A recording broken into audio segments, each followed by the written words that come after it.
दोस्तों नमस्कार। आप सब कैसे हैं? उम्मीद करते हैं अच्छे होंगे, जहाँ होंगे स्वस्थ हों। दोस्तों, आज प्रेसिडेंट एपिसोड को आगे बढ़ाते हुए आज हम लोग बात करेंगे देश के 12वें राष्ट्रपति श्री प्रतिभा देवी सिंह पाटिल के बारे में। ये देश की पहली महिला राष्ट्रपति भी थी। दोस्तों, वीडियो आगे बढ़ने से पहले मैं आपसे छोटी सी रिक्वेस्ट करना चाहता हूँ। प्लीज़ हमारे चैनल को लाइक करें, वीडियो को शेयर करें और सब्सक्राइब करें।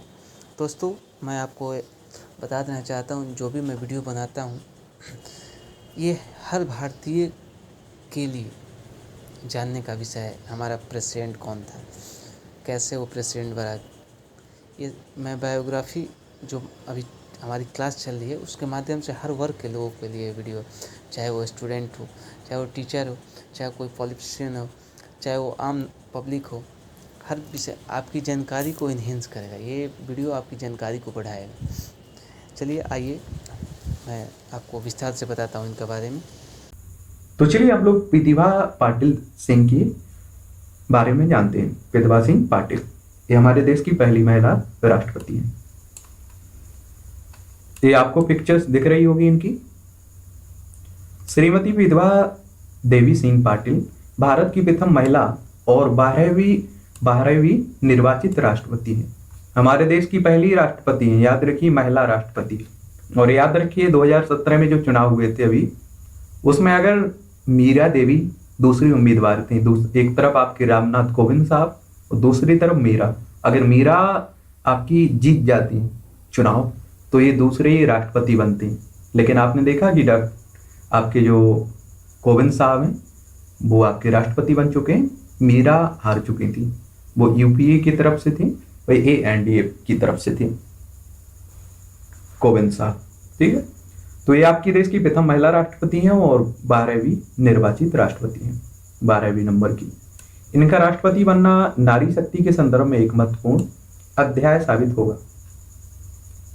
भारत के लोकतांत्रिक इतिहास में 21 जुलाई 2007 का दिन इस कारण काफी महत्वपूर्ण माना जाता रहेगा, क्योंकि देश की आजादी के 60 वर्ष बाद एक महिला को प्रथम बार राष्ट्रपति के रूप में निर्वाचित होने का मौका मिला है।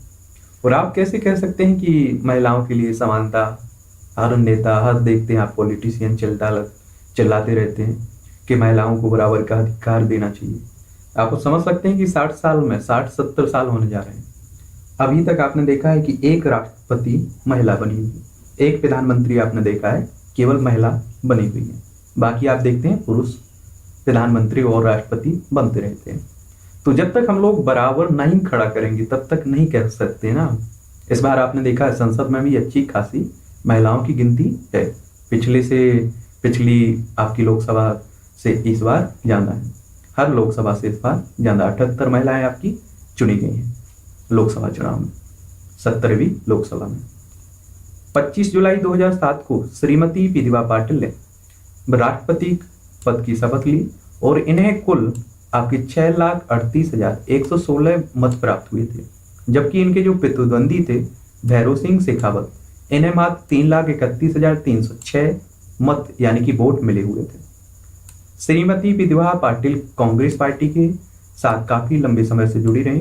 राष्ट्रपति पद के लिए नामांकन के समय वो राजस्थान की राज्यपाल थी, यानी कि राष्ट्रपति बनने से पहले वो राज्यपाल थी राजस्थान की। और याद रखिए, बता चुका हूं कई बार कि राष्ट्रपति का चुनाव जो होता है इसमें आपके विधायक, संसद के दोनों सदन, मतलब आपकी राज्यसभा और लोकसभा, ये तीनों के निर्वाचित सदस्य भाग लेते हैं। लोकसभा, राज्यसभा और विधानसभा। याद रखिए, एक शब्द यहाँ आपको हमेशा याद रखना है, क्योंकि कई बार प्रीलिम्स में भी पूछ लिया गया है और कई बार इंटरव्यू में भी पूछ लिया गया है। आपसे कहेगा कि राष्ट्रपति के चुनाव में कौन कौन सदस्य भाग लेते हैं, क्या सभी सदस्य भाग लेते हैं? तो सभी सदस्य भाग नहीं लेते हैं, केवल जो निर्वाचित होते हैं, जो प्रत्यक्ष रूप से जनता द्वारा चुने जाते हैं, जिन्हें राष्ट्रपति मनोनीत करते हैं, वो भाग नहीं लेते हैं इसमें। ठीक है, अपने 28 साल के राजनीतिक कैरियर में वो बहुत से महत्वपूर्ण पदों की भी कार्यरत रही है प्रतिभा देवी। भारत के विकास में उनका बहुत योगदान रहा है। उन्होंने महिला विकास और बाल विकास के लिए कई कदम भी उठाए हैं। अब बात करते हैं हम लोग प्रतिभा पाटिल के जन्म की और शिक्षा। श्रीमती प्रतिभा पाटिल का जन्म होता है 19 दिसंबर 1934 को महाराष्ट्र के जलगांव जिले में नंदगांव में हुआ था। कहाँ हुआ था? महाराष्ट्र के नंदगांव में। कब? 29 दिसंबर 1934 को। इनके पिता का नाम था नारायण राव पाटिल, जो एक राजनेता थे। प्रतिभा जी भी प्रारंभिक शिक्षा जलगांव के आरआर विद्यालय से हुई है इनकी। इसके बाद कॉलेज की पढ़ाई उन्होंने जलगांव के मोलजी जेठा कॉलेज से की। कानून की पढ़ाई के लिए वे सरकारी लॉ कॉलेज मुंबई चली गई। आगे इन्होंने राजनीति विज्ञान और अर्थशास्त्र में मास्टर की डिग्री प्राप्त की। स्कूल के दिनों में से ही इनका रुझान खेल की तरफ रहा। कॉलेज में आकर इन्होंने बहुत से खेलों में भाग भी लिया। टेबल टेनिस में भी ये बहुत बेहतरीन खिलाड़ी रही है। ठीक है। श्रीमती विधवा पाटिल जी जितनी हृदय से सुंदर थी, उतनी ही बाहरी खूबसूरती से भी सबको आकर्षित करती थी। यही वजह है कि उन्होंने 1962 में एमजे कॉलेज में कॉलेज क्वीन का खिताब भी जीता था। 1962 की बात है। फिर आपका 7 जुलाई 1965 को प्रतिभा जी ने देव रणसिंह शेखावत से विवाह किया। उनकी एक बेटा है और एक बेटी भी है। ठीक है। प्रतिभा पाटिल के अगर हम लोग राजनीतिक करियर की बात करें, यानी कि राजनीति में आने के समय की, तो प्रतिभा जी ने वकालत की प्रैक्टिस जलगांव जिला कोर्ट से शुरू की है। और इनके जो पिताजी थे वो भी इसी कानून व्यवस्था से जुड़े हुए थे। प्रतिभा जी का हमेशा से सामाजिक गतिविधियों के लिए कार्य करने का मन था। वे भारतीय महिलाओं की स्थिति को सुधारने के लिए हमेशा कारगर भी रही हैं। प्रतिभा जी का राजनीतिक सफर 27 साल की उम्र से तब से शुरू हुआ जब वो महाराष्ट्र के जलगांव सीट से, ये जलगांव सीट महाराष्ट्र में विधानसभा सदस्य बनी, एमएलए बनी। 1962 से लगातार 4 साल तक, कितना 4 बार, ये विधवा देवी सिंह मुक्तिनगर विधानसभा से भारतीय राष्ट्रीय कांग्रेस के टिकट प्राप्त कर जीतती रही। आप लोग उस समय देखते हैं कि उस समय कांग्रेस ही कुछ तगड़ी पार्टी थी, इसलिए दूसरा ऑप्शन भी कम ही था लोगों के पास, इसलिए अधिकतर लोग कांग्रेस से जुड़ जाया करते थे। महाराष्ट्र के पूर्व मुख्यमंत्री यशवंत राव चौहान और कांग्रेस के वरिष्ठ नेता से बहुत अधिक प्रभावित हुई है। यही वजह है कि राजनीति से जुड़ी हर छोटी बड़ी बात बेन से पूछती और उनसे समझ कर कार्य करती। महाराष्ट्र विधानसभा में कई साल भी अलग अलग पद में कार्यरत भी रही। सन 1967 से 72 के बीच वो शिक्षा मंत्री के उप मंत्री का कार्य संभाला उन्होंने, साथ ही दूसरे मंत्रालय भी कार्य देखती रही। श्रीमती विधवा पाटिल जी प्रदेश कांग्रेस समिति महाराष्ट्र की अध्यक्ष भी रही है और महाराष्ट्र में विधानसभा में विपक्ष की लीडर भी रही हुई। वे राष्ट्रीय शहरी सहकारी बैंक और ऋण संस्थाओं की निर्देशक भी रही हैं। भारतीय राष्ट्रीय सहकारी संघ की शासी परिषद की सदस्य भी रही हैं। इसके साथ ही वो राज्यसभा में उनका नाम निर्वाचित किया गया और श्रीमती विधवा 8 नवंबर 2004 को राजस्थान की गवर्नर यानी कि राजस्थान की राज्यपाल भी बनी, जहां उन्होंने 2007 तक, यानी कि जब तक राष्ट्रपति नहीं बन गई तब तक वो वहां की राज्यपाल बनी रही राजस्थान की। डॉक्टर एपीजे अब्दुल कलाम के बाद राष्ट्रपति पद के लिए कांग्रेस की तरफ से प्रतिभा पाटिल का नाम रखा गया। यूपीए का मतलब होता है कांग्रेस के जो घटक दल है।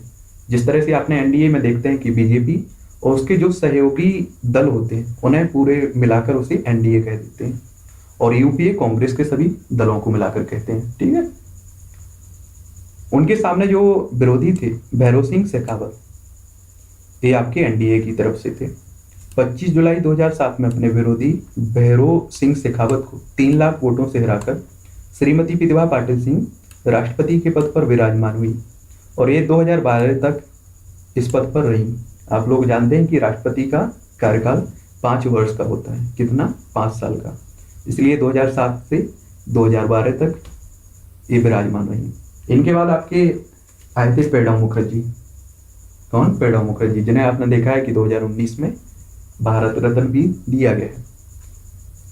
विधवा देवी सिंह पाटिल 1982 से 1985 तक महाराष्ट्र राज्य के जल प्रदूषण नियंत्रण बोर्ड की अध्यक्ष भी रही हैं। 1988 से 90 तक महाराष्ट्र प्रदेश कांग्रेस कमेटी की अध्यक्ष भी रही हैं। 1985 में श्रीमती विधवा जी एआईसीसी की मेंबर बन गई थी और 1988 में वे राष्ट्रमंडल प्रेसिडेंसी अधिकारी सम्मेलन की मेंबर भी रही हैं, जो लंदन में हुई थी। ऑस्ट्रेलिया में आयोजित स्टेट्स ऑफ वीमेन कार्यक्रम में भी भारत की प्रतिनिधि के तौर पर ये सम्मिलित हुई थी। इसमें 1995 में वर्ल्ड्स वीमेन्स कॉन्फ्रेंस जो बीजिंग में हुई थी, इसमें भी श्रीमती प्रतिभा पाटिल को प्रतिनिधि के तौर पर चुना गया था। प्रतिभा जी ने भारत देश की राजनीति को अपने जीवन के 28 साल दिए। इन्होंने इसे करीब से देखा, बस समझा भी है। अगर हम लोग इनके सामाजिक कार्य की बात करें, सोशल वर्क की, प्रतिभा पाटिल के, तो राजनीति के अलावा श्रीमती प्रतिभा पाटिल जी हमेशा सामाजिक कार्यों से भी जुड़ी रही है। महिलाओं के कल्याण एवं ग्रामीण अर्थव्यवस्था के विकास के लिए श्रीमती प्रतिभा पाटिल जी ने बहुत से कार्य किए। जलगांव जिले में महिला होम गार्ड की स्थापना भी इन्होंने की थी।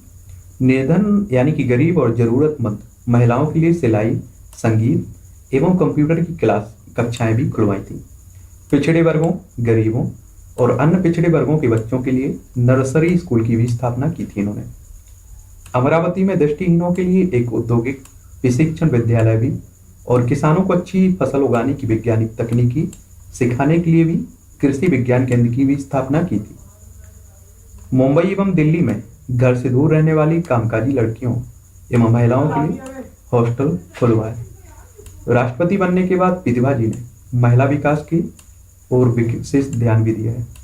महिला व बाल विकास के लिए कई नियमों का उल्लेखन प्रतिभा जी ने करवाया था। प्रतिभा जी ने राष्ट्रपति पद पर कार्यरत रहते हुए एक अच्छी सामाजिक कार्यकर्ता भी रही हैं।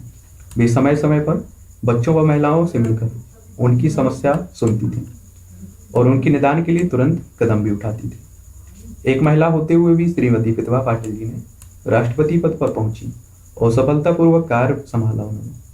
उन्होंने इस बात को भी गलत साबित कर दिया कि औरतें सिर्फ घर संभाल सकती हैं, मौका मिले तो वो देश को भी बाखूबी चला सकती हैं। इसका उदाहरण आप इंदिरा गांधी के बारे में भी जान सकते हैं, क्योंकि आपने देखा एक ही 1975 से 77 का जो आपातकाल लगाया गया, इसी की स्थिति के कारण इंदिरा गांधी की छवि खराब हुई है। वरना आप देखिए कि बैंकों का राष्ट्रीयकरण, पाकिस्तान से आपने देखा है बांग्लादेश आजाद हुआ तो उसमें सबसे बड़ा हाथ आपकी इंदिरा गांधी का ही रहा है, लेकिन ये आपातकाल ने उनकी छवि पूरी तरह से खराब कर दी थी।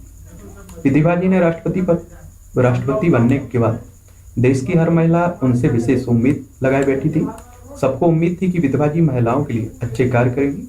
इस बात को उन्होंने सच कर दिखाया और आज देश की हर महिला को प्रतिभा जी पर गर्व भी है। सभी के लिए श्रीमती प्रतिभा पाटिल जी एक प्रेरणा की स्रोत बनी हुई है। तो ये कहानी है आपकी प्रतिभा सिंह पाटिल। अब बचते हैं आपके